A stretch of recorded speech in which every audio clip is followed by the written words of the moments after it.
Assalamualaikum warahmatullahi wabarakatuh. Perkenalkan, nama saya Aldanti Syani Putri, NPM 231506146 dari kelas TIB.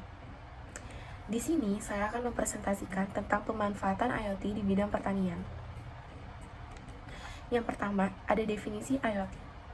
Internet of Things adalah sebuah konsep di mana objek mampu mengirimkan data menggunakan jaringan untuk melakukan aktivitas kerja tanpa bantuan dari manusia atau interaksi dengan perangkat komputer. Pemanfaatan IoT di bidang pertanian, yang pertama ada penggunaan teknologi IoT di sektor pertanian. Dapat meningkatkan efisiensi produksi, karena petani dan peternak tidak perlu berkeliling lahan untuk menyemprot pestisida, mengalirkan air, dan memberi makan ternak, sehingga lebih hemat waktu dan tenaga. Yang kedua ada sensor IoT, memiliki kemampuan untuk memantau penyakit pada tanaman dan aktivitas hama serta kesuburan tanah. Yang ketiga ada teknologi nirkabel yang digunakan saat ini untuk dapat memantau cuaca dan juga iklim, memonitor dan mengelola keberadaan lingkungan sekitar secara real time. Contoh penerapan teknologi IoT dalam bidang pertanian, yang pertama ada penggunaan Flight Monitoring System atau VMS untuk sawah. Flight Monitoring System atau VMS adalah teknologi yang digunakan untuk memantau kondisi tanaman dan kondisi iklim di sawah. Kondisi tanaman dan iklim tersebut direkam dan diolah menggunakan sensor secara real time. Yang kedua, ada penggunaan drone untuk pertanian. Drone juga merupakan alat yang berguna untuk membantu petani. Pesawat terbang mini ini dapat digunakan untuk memetakan kondisi tanaman, melacak hewan, menyebarkan irigasi, dan menyebarkan pestisida. Yang ketiga, ada smart greenhouse.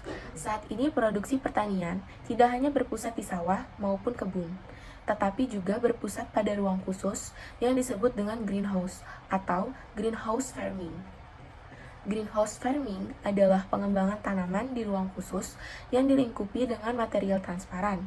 Tujuannya adalah supaya tanaman terhindar dari perubahan cuaca yang berlebihan dan hama. Selanjutnya, ada tantangan penerapan IoT di Indonesia khususnya di Lampung. Yang pertama, ada keterbatasan infrastruktur. Keterbatasan infrastruktur memperkuat investasi dalam pengembangan infrastruktur jaringan yang mendukung konektivitas dan interoperabilitas IoT. Yang kedua, ada keamanan IoT. Internet of Things atau IoT adalah salah satu teknologi yang masih memiliki kekurangan dari segi keamanan. Di antaranya, kurangnya keamanan enkripsi, pengujian, dan pembaruan yang tidak memadai, brute forcing and the likes of default password. Masih terdapat malware, ransomware Internet of Things, serta adanya serangan botnet IoT terhadap mata uang kripto. Yang ketiga, ada konektivitas. Konektivitas menjadi tantangan IoT selanjutnya. Konektivitas merupakan perhatian utama dalam menghubungkan perangkat, aplikasi, platform, cloud, perangkat yang terhubung memberikan dan menyimpan informasi yang sangat berharga. Konektivitas yang buruk bisa menjadi ancaman, sehingga diperlukan sensor IoT yang lebih baik untuk memantau pemrosesan data dan menyediakan informasi. Selanjutnya, solusi yang dapat dilakukan, yang pertama, ada investasi dalam infrastruktur, meningkatkan anggaran untuk memperluas jaringan dan memastikan ketersediaan infrastruktur yang handal. Yang kedua, ada pembuatan kebijakan yang mendukung mengembangkan kerangka regulasi dan kebijakan yang mendorong adopsi, perlindungan privasi, dan inovasi dalam penerapan IoT. Kolaborasi dengan sektor swasta mendorong kemitraan antara pemerintah dan perusahaan swasta dalam mengatasi tantangan penerapan IoT.